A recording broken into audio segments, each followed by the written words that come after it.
सस्ता ऑप्शन लेंगे सोनी पटनायक जी से, उसके बाद चलेंगे राजेश सतपथी जी के पास एफएनओ सुपरस्टार के लिए, फिर चलेंगे कविता जी के पास चार्ट का चमत्कार के लिए और सिद्धार्थ खेमका जी के पास एक मिड कैप फंडा के लिए। तो सोनी जी बताइए आपका सस्ता ऑप्शन। अनुज जी, यहाँ पे सस्ता ऑप्शन में रेकमेंड करना चाहती हूँ अपोलो हॉस्पिटल की 6700 कॉल ऑप्शन एप्रिल सीरीज की बाय कर सकते हैं 133 135 के रेंज में। स्टॉप लॉस यहाँ पे रहेगा 90। पहला टारगेट है 180, दूसरा टारगेट रहेगा 220।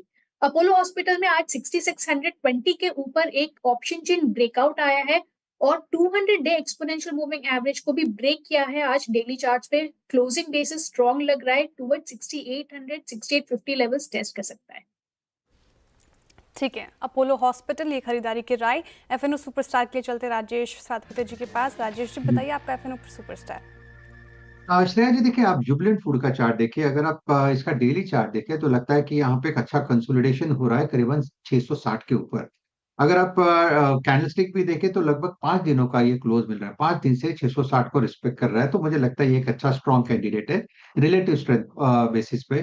तो 660 के ऊपर का बायस पॉजिटिव रखे, 650 का स्टॉप लॉस, मेरा इसका टारगेट करीबन 700 का है। अगर कोई इसे बीटीएसटी करके लेके भी जाना चाहे तो मुझे लगता है जुबिलेंट फूड थोड़ा सेफ कैंडिडेट होगा। ठीक है, जुबिलेंट फूड फिलहाल ये पिक आते हुए राजेश जी की तरफ से और लगातार हम इस पे बात भी करते रहते हैं। आप पिक अच्छी है, ब्रोकरेजेस भी बुलिश। चार्ट का चमत्कार के लिए चलते हैं आप कविता जैन जी के पास। कविता जी बताइए आपका चार्ट का चमत्कार। तो श्रेया, ग्लेनमार्क फार्मा पर पोजीशनिंग अगर देखें तो एक डाउनवर्ड स्लोपिंग चैनल का बहुत अच्छा ब्रेकआउट दिया है काउंटर ने। ये ब्रेकआउट हम डे बिफोर देखे हैं। मुझे लगता है पोजिशनल सेटअप काउंटर का काफी अच्छा है। 1543 के लेवल पर एज ऑफ नाउ है। Positionally I am looking after 1650 के प्राइस टारगेट की तरफ काउंटर बढ़ता हुआ दिख सकता है अनटिल काउंटर अपने 1499 के लेवल के ऊपर मेंटेन है। बट अगर इसे एज अ मल्टीपल डेज 1 और 2 डेज के लिए भी देखें तो मुझे लगता है 1520 के लेवल के ऊपर ये जब तक मेंटेन है, अपसाइड पोटेंशियल टारगेट इसमें बनते हुए दिखता है 1580 1590 के लिए। तो Glenmark pharma will be the buy trade. Okay चलिए, ये ग्लेनमार्क फार्मा हो गया बाय ट्रेड। आज का हमारा बिग स्टॉक था सुबह का ये ग्लेनमार्क फार्मा, 1.5% ऊपर इस समय। सिद्धार्थ जी आपका मिड कैप फंडा। मेरा मिड कैप पिक जो है वो कंजम्पशन सेक्टर से है, वो है एलटी फूड्स। एलटी फूड्स एक डाइवर्सिफाइड फूड कंपनी है जिनका प्रेजेंस बासमती राइस में काफी स्ट्रांग है। काफी स्ट्रांग ब्रांड्स हैं इनके पास, दावत जैसे ब्रांड्स हैं ग्लोबली। उनके मार्केट शेयर यूएस में है। यूएस में उनके खुद के मैन्युफैक्चरिंग यूनिट्स भी हैं जहाँ पे राइस प्रोसेसिंग करते हैं। तो हमें लगता है कि ये जो एनवायरनमेंट है, ग्लोबल राइस कंजम्पशन काफी स्ट्रांग है। और इंडिया में भी इस साल जो हमने देखा है फर्स्ट 9 मंथ्स में 21% राइस एक्सपोर्ट्स में ग्रोथ हुआ है।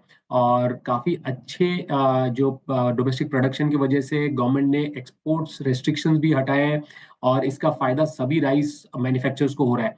तो company apart from strong basmati rice, other segment जैसे कि organic food, ready to cook, ready to eat segments यहाँ पर भी एक्सपेंशन कर रही है। तो काफी अच्छी ग्रोथ हम एक्सपेक्ट कर रहे हैं, almost 15% revenue growth and 25% net profit growth अगले 2 साल।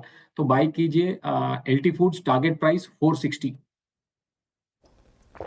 ठीक है, तो एलटी फूड्स पसंद आ रहा है सिद्धार्थ जी को। तो चार का चौका की शुरुआत की हमने सस्ता ऑप्शन के साथ। सोनी पटनायक जी ने बताया अपोलो हॉस्पिटल फ्यूचर्स में खरीदारी की राइट। टारगेट आप 180 और 220 का एक्सपेक्ट कर सकते हैं। 90 का लगाना है आपको स्टॉप लॉस। राजेश जी को पसंद आ रहा है जुबिलेंट फूड एफएनओ सुपरस्टार के लिए। इन्होंने बाई की राय दी। टारगेट आप 700 का एक्सपेक्ट कर सकते हैं। स्टॉप लॉस आप ध्यान रखिए 650 का लगाकर चलना है। चार्ट का चमत्कार के लिए कविता जी ने पिक किया ग्लेनमार्क फार्मा। डे हाई पर कारोबार करता हुआ 15,080 माफी कीजिएगा 1580 और 1590 का टारगेट एक्सपेक्ट कर सकते हैं। 1520 का लगाकर चलना है आपको स्टॉप लॉस। सिद्धार्थ जी को एलटी फूड्स पसंद है, बाई यहाँ पर एक पिक आती हुई एलटी फूड्स मिड कैप फंडा के लिए।